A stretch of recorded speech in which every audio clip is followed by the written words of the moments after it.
Ko to tako nježno rukome miluje, ko mi toplom rukom čelo dodiruje. To je moja majka, nego ko bi drugi, oči su joj plačne, kad sam ja u tugi.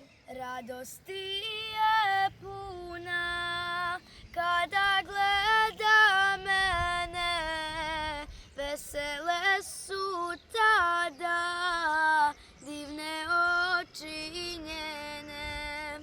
Može li neko drugi tako nježan biti, ili kao majka može li suze liti?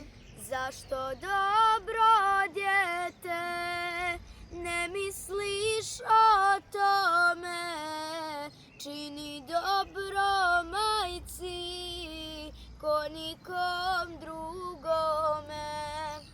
Koliko naših majki težak život vodi, kakve smrtne brige dok se dijete rodi.